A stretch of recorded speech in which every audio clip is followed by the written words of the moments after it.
नमस्ते फ्रेंड्स, आपका स्वागत है। आज हम 28 साइज कटोरी ब्लाउज पेपर कटिंग करने जा रहे हैं, जिसमें आपकी जो समस्या होती है कंधे गिरने की और आर्म होल में झोल जो आता है, उसके लिए मैं आपको कुछ टिप्स बताऊंगी। चलो तो स्टार्ट करते हैं। पहले हम ब्लाउज का पिछला हिस्सा पल्ले की कटिंग करेंगे। तो पिछले पल्ले के लिए हमें चौड़ाई में हमारे चेस्ट 28 है, तो उसका चौथा हिस्सा लगेगा। तो चौथा हिस्सा आ रहा है यहाँ पर 7 इंच, और उसमें 1.5 इंच हम ज़्यादा रखेंगे ब्लाउज का। तो 7 और 1.5 इंच मिला के हो गए 8.5 इंच। तो हम 8.5 इंच का चौड़ाई का पेपर ले लिया है। और लंबाई में हमारे ब्लाउज की जो तैयार लंबाई 12.5 है, और उसमें हमें 1 इंच ज़्यादा लेना है, जैसे कि 13.5। तो 13.5 इंच पे हमने लंबाई ले ली है। आपकी जितनी भी ब्लाउज की लंबाई उसमें आपको 1 इंच ज़्यादा लेना है। आधा इंच ऊपर सिलाई की दबाने के लिए और नीचे आधा इंच। इस तरह से हमने 13.5 इंच लंबाई का पेपर ले लिया है। ब्लाउज की लंबाई जैसे पिछले हिस्से में हम ब्लाउज की लंबाई प्लस 1 इंच लेते हैं। और चौड़ाई में मैंने लिया है छाती का चौथा हिस्सा। हमारी चेस्ट है 28 और उसका चौथा हिस्सा हो गया 7 इंच। तो 7 इंच में हमने 1.5 इंच सिलाई मार्जिन के लिए ले लिया है। तो 7 और 1.5 हो गए 8.5 इंच। मतलब चौड़ाई में पेपर लेंगे 8.5 और लंबाई में लेंगे 13.5। आपकी जितनी भी लंबाई हो उसमें आप 1 इंच ज़्यादा लेना है। जो पीछे वाला हिस्सा होता है ब्लाउज का, उसके लिए इस तरह से मैंने पेपर कट कर लिया है। अब इसके ऊपर हम नाप डालते हैं, मेजरमेंट डालते हैं। इसके लिए अभी पहले हम शोल्डर लेंगे। तो शोल्डर यहाँ पर मैं लेंगी 28 साइज के लिए 4.25 इंच, मतलब 5 को 1/4 इंच कम। आप 4.5 इंच भी ले सकते हैं। यहाँ मैंने 4.25 इंच लिया है, क्योंकि हमें जो शोल्डर पट्टी है वो थोड़ी बड़ी चाहिए। 4.25 इंच के ऊपर हमने टिक कर ली। वहीं से नीचे हम 5.25 इंच के ऊपर आर्म होल की गोलाई देंगे। 5.25 या 5 इंच आर्म होल की गोलाई दे देना। इसके लिए 5.25 इंच के ऊपर एक टिक कर लेना। और उसी से अभी यहाँ से भी हम, जैसे यहाँ से 4.25 है, वैसे ही नीचे से भी हमें 4.25 ही लेना है, जिससे हमारी लाइन सीधी आ सके। इसलिए मैंने 4.25 के ऊपर टिक करके अभी उसकी एक मैं सीधी लाइन खींच लूँगी। ये हो गया हमारी मुंडा यानी आर्म होल की लाइन 5.25 इंच के ऊपर। और यहाँ पे हम चेस्ट के नाप डालेंगे। तो हमारी चेस्ट है 28 का चौथा हिस्सा 7 इंच, और 7 के इंच के ऊपर हम यहाँ से हमारी फिटिंग लाइन आती है। अभी नीचे कमर में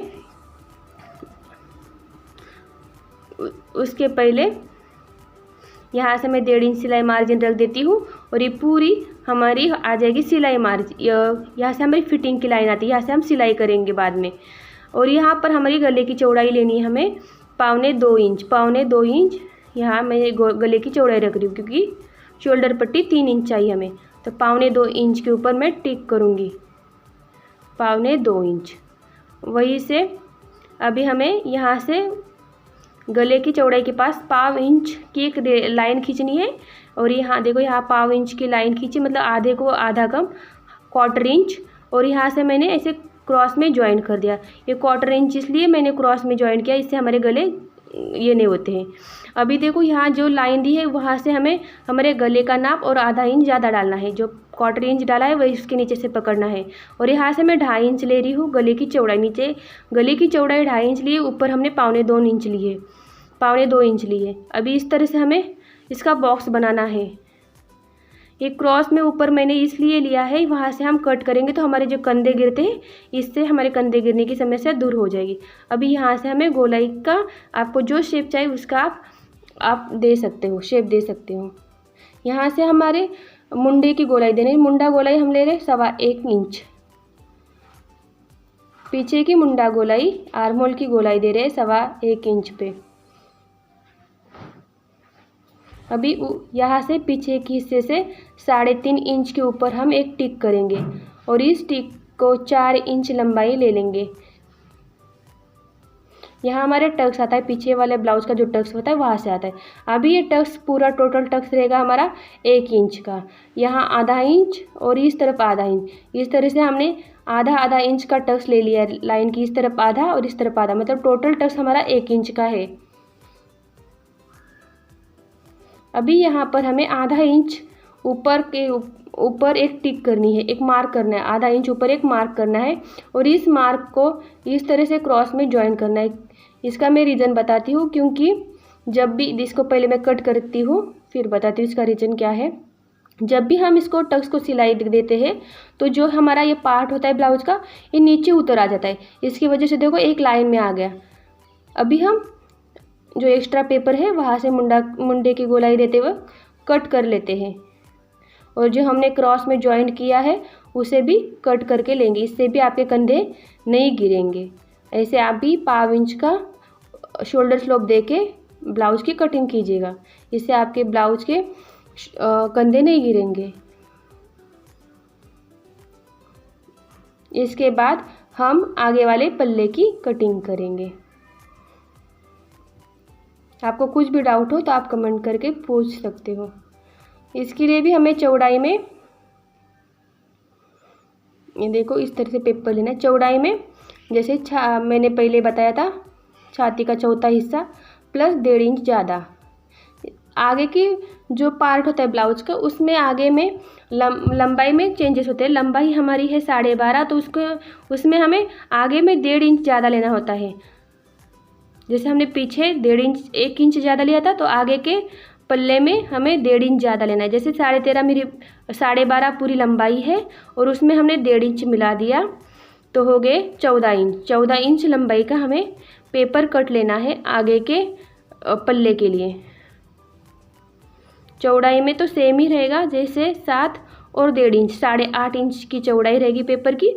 और लंबाई में चेंजेस होगा। आगे की लंबाई हमारे ब्लाउज की लंबाई प्लस उसमें 1.5 इंच हमें ज़्यादा लेना है। इस तरह से हमने हमारे ब्लाउज की लंबाई थी 12.5 और उसमें हमने 1.5 इंच ज़्यादा दे दिया है तो हो गए 14 इंच। तो 14 इंच लंबाई का हमने पेपर कट करके लिया है।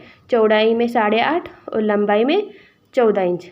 अभी पहले जैसे हमने शोल्डर डाला था 5.25 इंच, उसी तरह से हमें इसमें शोल्डर रखना है 5.25। यहाँ से भी 5.25, मतलब हमारी जो लाइन है वो सीधी आ जाएगी। और शोल्डर, ये शोल्डर बोल रही हूँ, मुंडा आर्म होल 5.25 इंच। आप 5 इंच भी रख सकते हो। 5.25 इंच यहाँ पर मैंने रखा है।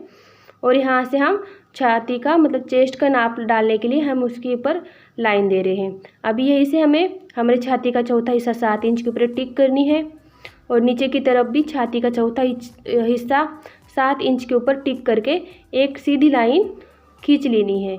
यहाँ से हमारी फिटिंग आती है, मतलब यहाँ से हमारी सिलाई आती है इस लाइन से। इसके बाद हमारे गले की चौड़ाई जैसे हमने ली थी पीछे में 2.25 इंच, वैसे ही 2.25 इंच और 1/2 इंच, मतलब 1/4 इंच शोल्डर स्लोप देना है। इस तरह से क्रॉस में ज्वाइन करना है शोल्डर स्लोप के लिए 1/4 इंच। जो हमने 1/4 इंच लिया था उसके नीचे से हमें गले की लंबाई लेनी है। गले की लंबाई यहाँ पर मैं 5.5 इंच रख रही हूँ और आधा इंच ज़्यादा ले रही हूँ ऊपर की सिलाई दबाने के लिए। इस तरह से हमने लंबाई में 6 इंच लिया है और नीचे चौड़ाई में 2.5 इंच लिया है। आपको 2.5 इंच ही लेना है, 2.50 लेना है। इस तरीके से ज्वाइन करना है। फिर यहाँ से हमें गोलाई में आकार देना है, शेप देना है।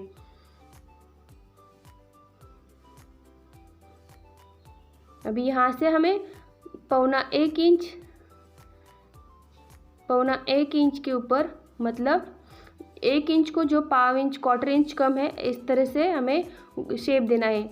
1 इंच को 1/4 इंच कम 0.75 पे आपको टिक करनी है। अभी जो हुक आई पट्टी है वहाँ से हमें 4 इंच के ऊपर योक पट्टी का ये देना है, बेल्ट के लिए शेप देना है। 4 इंच के ऊपर मैंने एक मार्क किया है, उसी से हम हुक आई पट्टी की तरफ से ही 3 इंच के ऊपर एक 3.5 इंच के ऊपर एक टिक करेंगे। जो हुक आई पट्टी वहाँ से 3.5 इंच के ऊपर, देखो मैंने वीडियो में दिखाया उस तरह से। अभी यहाँ से हम 3 इंच ऊपर की तरफ एक मार्क कर लेंगे। आपको मैं वापस समझा देती हूँ। देखिए यहाँ से हमें 3 इंच की एक लंबाई खींचनी है। 3 इंच यहाँ से मैंने 4 ले लिया, 4 के ऊपर टिक, यहाँ से 3.5 और ऊपर 3 इंच की लाइन और यहाँ भी 3 इंच की लाइन। तो ये 3-3 इंच का हमारा एक बॉक्स हो जाएगा और ये 4 इंच का हमारा ये हो जाएगा बेल्ट का जो शेप है वो हो जाएगा योक पट्टी का। इस तरह से हमें अभी जो हुक आई पट्टी वहाँ से 4.5 इंच के ऊपर कटोरी का शेप देना है 4.5 इंच, कटोरी का शेप 4.5 इंच ऐसे पकड़ के। अभी हम जो गले की तरफ से 1 इंच ऊपर जाके इस शेप को मिलाएंगे। तो आपको इसमें ऐसे शेप से मिलाना है, ज़्यादा बाहर की तरफ गोलाई नहीं देनी है। आपको ये नहीं होता होगा गोलाई देने के लिए, तो यहाँ से आर्म होल से 2.5 इंच के ऊपर एक मार्क करके फिर देखो इधर 2.5 इंच के ऊपर एक मार्क दीजिए और फिर वहाँ से आप गोलाई की ऐसा शेप दीजिए। ये हमारी कटोरी है। अब इस कटोरी को हमें बढ़ाना होता है। ये तो कटोरी अभी कुछ काम की नहीं होती, इसे हमें निकाल के उसी को बढ़ाकर ये करना होता है। इसलिए हमें पहले योक पट्टी को कट करेंगे। योक पट्टी को पहले कट करेंगे, उसके बाद हम कटोरी को कट कर लेते हैं। इस कटोरी को हमें दूसरे पेपर के ऊपर बढ़ाकर फिर उसे ब्लाउज में कट करना होता है। इस तरह से जो हमने शेप दिया है गले का उसी तरह से कट करना है, नहीं तो हमारा गले का शेप फिर ख़राब हो जाएगा। जो एक्स्ट्रा का पेपर है मैं वो फेंक देती हूँ कट करके। जो शोल्डर स्लोप लिया है वो भी कट कर देते हैं और आर्म होल की तरफ से भी कट कर देते हैं।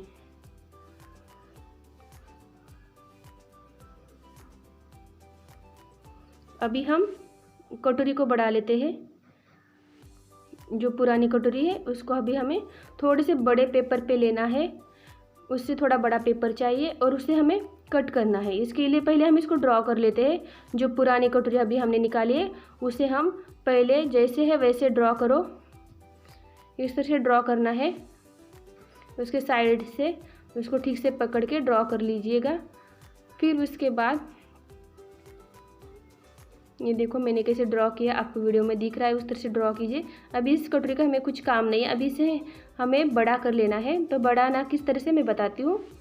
देखो यहाँ से आधा इंच की एक लाइन खींचनी, आधा इंच, और यहाँ से हमें 1.5 इंच की लाइन खींचनी है। 1.5 इंच की एक लाइन खींचनी है, यहाँ से एक सीधी लाइन 1.5 इंच की। इस तरह से एक बार मैं वापस बताती हूँ। देखो यहाँ से आधा इंच, यहाँ से ये पूरा टोटल 7 आना चाहिए हमारा। थोड़ा सा ये हो गया है, वापस मैं आधा इंच की बराबर से खींच रही हूँ और यहाँ से 1.5 इंच की लाइन खींच रही हूँ। आप भी इस तरह से आधा और 1.5 खींच लेना। अभी इसे हमें ऐसे क्रॉस में जॉइंट करना है। देखो इसको तिरछे में ऐसे जॉइंट कर लेना और इस वाले को ऊपर से गोलाई देते देते इसको मिलाना है। इस तरह से जैसे गोलाई है पहले उसी तरह से इसको गोलाई से मिलाना है नीचे के पॉइंट तक। पहले तो हमारा हाथ नहीं बैठेगा, इसलिए पहले धीरे धीरे कर लेना। फिर उसके बाद हमें अच्छे से एक बार उसके ऊपर ड्रॉ कर लेंगे। इस तरीके से हमें इसको ड्रॉ कर लेना है। अभी हमें इसका सेंटर निकालना है। जो पॉइंट आए हैं दोनों उसके हमें सेंटर निकालना है। जैसे कि पूरा हमारा टोटल 7 आ गया, तो 7 का हाफ कीजिए 3.5। इस तरीके से देखो इसको इस तरह से पकड़ो और इस तरह से इसके ऊपर डॉट कर लो। जो सेंटर में आ रहा है वहाँ पर डॉट कर दिया। अभी इस लाइन के ऊपर हमें लाइन के नीचे 1 इंच लेना है। ये लाइन है ना डॉट वाली जो हमारा मार्क है उसके नीचे 1 इंच, इसके नीचे 1 इंच। अभी इसको हम इस तरीके से तिरछे में ज्वाइन कर लेंगे। इसको भी तिरछे में ज्वाइन कर लेंगे। 1 इंच हमने नीचे बढ़ाया है। अभी लाइन के ऊपर हमें 1.5 इंच बढ़ाना है। लाइन के ऊपर 1.5 इंच, मतलब ये टोटल टक्स की लंबाई है हमारी 2.5 इंच। ऊपर 1.5 इंच हमने बढ़ा दिया और नीचे का 1 इंच। 1.5 और 1 कितने हो गए? 2.5 हो गए। मतलब पूरी लंबाई टक्स की है 2.5 इंच। देखो 2.5 इंच लंबाई मैंने बना दी है। अभी हमें टक्स की ये चौड़ाई लेनी है, तो इस तरफ 1.5 इंच लेना है और इस तरफ 1.5 इंच। टोटल टक्स की चौड़ाई आएगी 3 इंच। इस तरह से 1.5 इंच इस तरफ और 1.5 इंच इस तरफ, और लंबाई है 2.5 इंच। लाइन के नीचे 1 इंच और लाइन के ऊपर 1.5 इंच लिया था। अभी हमें इसे कट करना है। इस कटोरी से ही हम ब्लाउज की कटिंग करते हैं। ये हमने कटोरी बढ़ा दी है। आपको कटोरी बढ़ाने में कुछ डाउट हो तो कमेंट करके पूछ सकते हो।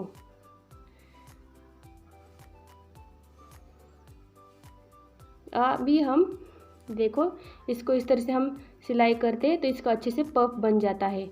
देखो कितने अच्छे से पफ बन गया है।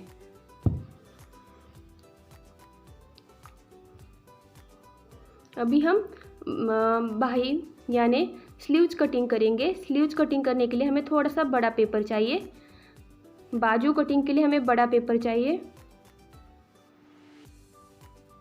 इस तरीके से इसकी चौड़ाई लेनी हमें, हमारे जो छाती है 28, चेस्ट 28 है, उसका चौथा हिस्सा 7 है, तो हमें पेपर की चौड़ाई भी 7 इंच लेनी है, पर इसको फोल्ड करके 7 इंच लेना है। मतलब टोटल तो पेपर आएगा 14 इंच, पर इसको फोल्ड करके आएगा 7 इंच। मतलब हमारे चेस्ट का चौथा हिस्सा लेना है 7 इंच। इस तरीके से मैंने 7 इंच चौड़ाई का पेपर कट कर लिया है फोल्ड करके। ये लंबाई में है 14 इंच और उसको मैंने फोल्ड किया है 7 इंच के ऊपर। आपकी मतलब चेस्ट होती है उसका चौथा हिस्सा लेना होता है हमारे स्लीव्स के लिए। इस तरीके से मैंने उसको फोल्ड कर दिया है, थोड़ा पेपर ऊपर नीचे, इसलिए मैं इसको सेट कर रही हूँ इस अच्छे से।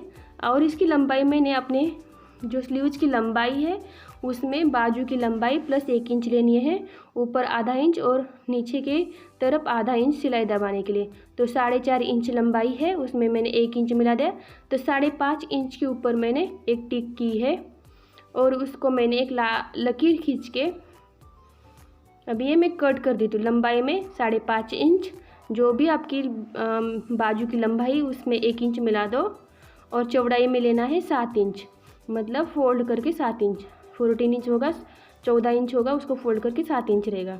इस तरीके से देखो 7 इंच है, थोड़ा सा ज़्यादा हो रहा है 7 इंच से, तो मैं उसको टिक करके जो एक्स्ट्रा का पेपर है वो काट लेती हूँ। आप भी 7 इंच का फोल्ड पेपर लेना, मतलब टोटल होगा 14, उसको फोल्ड करके 7 इंच आपकी छाती का चौथा हिस्सा लेना। इस तरीके से मैंने फोल्ड किया है। अभी जो ओपन बाजू है ना, ओपन बाजू में हम कैप हाइट डालेंगे 3 इंच। कैप हाइट 3 इंच के ऊपर एक मार्क कर लेना और उसी मार्क के अंदर 1.5 इंच लेना है, उसी मार्क से 1.5 इंच अंदर। और जो ऊपर खुली बाजू बंद बाजू है ना, बंद बाजू में 1 इंच के ऊपर टिक कर लेना इस तरीके से। अब ये दोनों पॉइंट ज्वाइंट करेंगे, दोनों पॉइंट को जोड़ना है। फिर बाद में इस दोनों पॉइंट का हमें सेंटर निकालना है, मध्य निकालना है। इसका सेंटर देखो इस तरीके से, इनका सेंटर निकालना है। तो सेंटर निकालने का तरीका बताती, इस तरह से टेप रखना है और उसको बीच में से फोल्ड करना है। इस तरीके से फोल्ड कर दे, जो बीच में आ गया उधर मार्क कर लो। और ये मार्क के ऊपर हमें पाउन मतलब 1/4 इंच कम 1/4 इंच के ऊपर एक मार्क करना है और एक 1/4 इंच के ऊपर। इस तरह से हम 1/4 इंच एक इंच को 1/4 इंच के ऊपर किया है और नीचे 1/4 इंच। ये इसलिए करते हैं कि हमारे जो शेप आए गोलाई का एकदम से करेक्ट आए। आपका हाथ बैठ गया है गोलाई का तो आपको ये लाइन देने की बीच में से ज़रूरत नहीं है, आप डायरेक्ट बीच में से 1 इंच का गैप होना चाहिए। इस तरीके से आपको अपने स्लीव्स का ये देना है, शेप देना है। हमने जो ऊपर का शेप दिया है वो पीछे वाले मुंडे की गोलाई का होता है। अभी हम चौड़ाई लेंगे, बाजू की चौड़ाई 4.25 इंच और 1.5 इंच ज़्यादा ले लिया है मैंने। इस तरह से जो हमारी चौड़ाई है उधर एक ज्वाइन किया और जो 1.5 इंच का आया है उधर एक ज्वाइन कर दिया है। ये समझ में आया? इस तरीके से हमने बाजू की कटिंग कर ली है।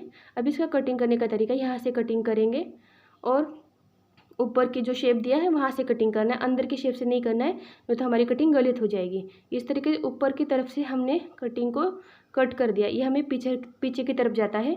अभी हम इसको खोल देंगे और अंदर की तरफ की गोलाई का कटिंग करेंगे।